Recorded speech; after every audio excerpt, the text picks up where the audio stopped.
Bab 6 Manajer yang Cantik. Derek tidak buru-buru pergi ke perusahaan bintang untuk mengambil ahli perusahaan, melainkan menyiapkan sarapan seperti hari biasa, lalu menunggu Cindy bangun lalu makan. Cindy tidak perlu bekerja hari ini, jadi bangun lebih lambat dari sebelumnya. Baiklah, sekarang aku tidak bekerja, jadi mari kita menghabiskan kekayaan sendiri, kemudian menunggu mati, kata Cindy ketika makan sarapan. Mulai hari ini, aku akan bertanggung jawab mencari nafkah untuk keluarga, sedangkan kamu bertanggung jawab untuk merawat kecantikan saja, ucap Derek dengan senyum. Jika kamu berkemampuan, sebaiknya kamu menghidupkan dirimu sendiri dulu. Aku tidak akan sepertimu yang hanya tahu makan, tapi tidak bekerja. Aku akan mencari pekerjaan nanti, ujar Cindy. Jarang-jarang kamu tidak perlu bekerja, jadi kamu tidak perlu terburu-buru mencari pekerjaan, sebaiknya istirahat sehari dulu. Aku punya urusan, jadi aku keluar dulu. Selesai berbicara, Derek langsung keluar. Ketika Derek mengendarai sepeda listriknya ke depan perusahaan bintang, kebetulan ada sebuah mobil bomo sedang melaju kencang. Lalu, ada seorang pria dan seorang wanita yang turun dari dalam mobil. Mereka adalah Daxchen dan Vivi. Derek, untuk apa kamu ke sini? Vivi sangat kaget ketika melihat Derek muncul di sini. Derek memilih mengabaikan karena dia tidak ingin berbicara dengan bibi kecil yang menyebalkan ini. Aku sudah tahu, kamu ingin datang ke sini untuk mencari pekerjaan. Tapi sangat aneh, pria tak berguna yang tidak pernah bekerja, bisa-bisanya mencari pekerjaan hari ini. Apakah matahari keluar dari barat hari ini? Vivi terus berbicara dan tidak membiarkan Derek pergi. Itu pasti karena kamu bertaruh dengan kami semalam, jadi kamu ingin mencari pekerjaan, lalu mendapatkan uang untuk melakukan pesta pernikahan, kata Daxchen. Aku benar-benar tidak tahu dari mana kepercayaan dirimu, sehingga berani mengatakan, kamu ingin membuat pesta pernikahan yang lebih megah dari kami. Aku memberitahu padamu bahwa sekarang kami telah memesan seluruh lantai Hotel Marriott. Jadi bagaimana bisa kalian membandingkannya dengan kami? Kata Vivi. Mungkin kamu tidak tahu seberapa mewah Hotel Marriott. Biarkan aku memberitahumu, selain hotel mulia yang paling terkenal di kota selatan, juga ada Hotel Marriott. Aku menganggapmu sangat hebat jika pesta pernikahanmu semegah 1% dariku, ujar Daxchen. Sekarang kami telah mempublikasikan berita kamu ingin membandingkan pesta pernikahan dengan kami. Ada dua berita yang paling heboh di kota selatan hari ini. Yang pertama adalah perubahan kepemilikan perusahaan bintang, sedangkan yang kedua adalah berita kamu ingin membandingkan pesta pernikahan dengan kami. Sekarang semua orang sudah mengetahui berita itu, dan saat itu aku ingin melihat bagaimana kamu keluar dari situasi sulit itu, kata Vivi. Derek merasa sedikit kesal ketika melihat sepasang wanita dengan pria itu saling berbicara. Kemudian bertanya, untuk apa kalian berdua kemari? Dia sudah membiarkan Leo mengurus masalah pesta pernikahan, jadi dia tidak khawatir sama sekali. Sekarang dia adalah direktur perusahaan bintang, jadi dia ingin mengetahui tujuan mereka datang ke perusahaan bintang. Kami ke sini, tentu saja karena adalah masalah penting. Hari ini, perusahaan bintang telah mengganti bos, jadi kami ingin menggunakan kesempatan ini untuk menandatangani kontrak kerjasama dengan perusahaan bintang. Mungkin kamu tidak tahu bahwa Paman Tuan Chen adalah manajer Departemen Pengembangan Proyek Perusahaan Bintang. Jadi, dia yang memutuskan ke perusahaan mana proyek perusahaan bintang dibagi. Ternyata seperti itu.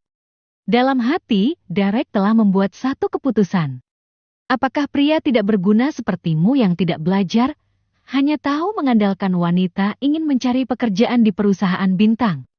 Mungkin menjadi seorang pembersih, juga tidak ada yang mau menerimamu kan? Ucap Vivi. Derek tidak mengatakan apa-apa, tapi dia juga tidak buru-buru pergi, malah ingin melihat bagaimana sepasang wanita dan pria brengsek ini mempermalukan dirinya, lalu dia akan membuat hukuman yang setimpal untuk mereka. Jika kamu ingin mencari pekerjaan, lebih baik berlutut dan memohon padaku.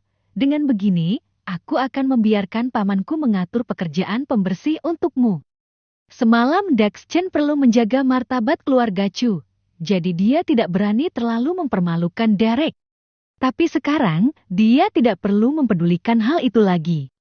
Benar, asalkan pamannya mengatakan, maka hal mudah untuknya memberimu pekerjaan pembersih, jadi cepat berlutut dan memohon. Kata Vivi, jika kamu bisa bersujud beberapa kali padaku, maka aku bisa membiarkan pamanku memberikanmu pekerjaan satpam. Bagaimanapun, kamu pernah menjadi tentara selama beberapa tahun, jadi kamu seharusnya tidak ada masalah jika menjadi seorang satpam. Dax Chen ingin mempermalukan Derek dengan baik, kemudian merekam video dan mengirimnya ke media sosial. Hasil ramalanku adalah, paman kamu akan dipecat hari ini.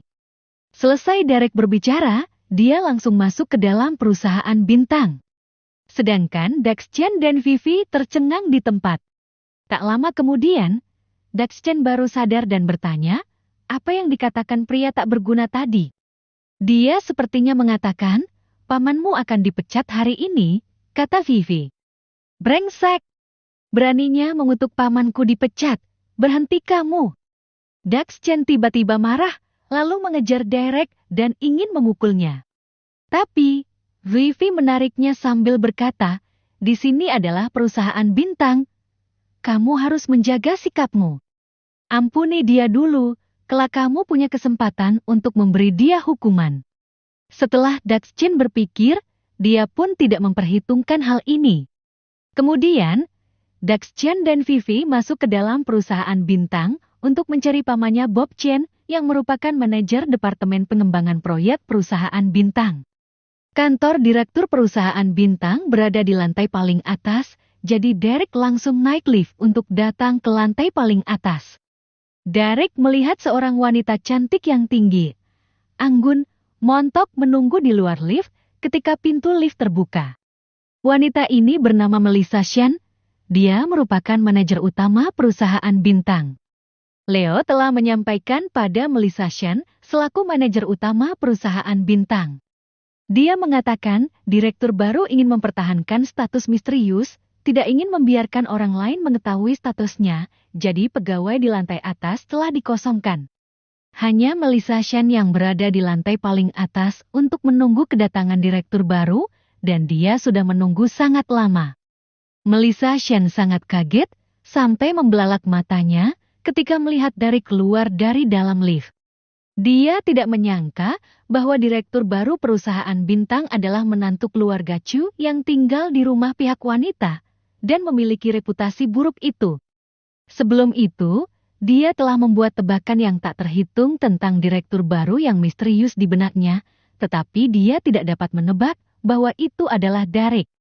Karena Cindy adalah wanita tercantik di kota selatan, juga sangat terkenal, jadi banyak orang tahu bahwa dia memiliki suami yang tak berguna. Sedangkan Derek pernah keluar masuk ke tempat umum beberapa kali dengan Cindy.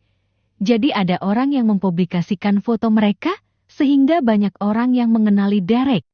Meskipun Melissa Shen tidak pernah bertemu dengan Derek, tapi dia tahu, dia adalah suami Cindy yang tidak berguna itu. Ketika Derek melihat ekspresi kaget Melissa Shen, Derek sudah tahu bahwa dia telah mengenali dirinya adalah menantu keluarga Chu yang tinggal di rumah pihak wanita. Hal ini tidak diherankan, bagaimanapun reputasi dia yang tidak berguna telah diketahui oleh semua orang. Tuan Xiao, apakah Anda adalah direktur baru perusahaan bintang?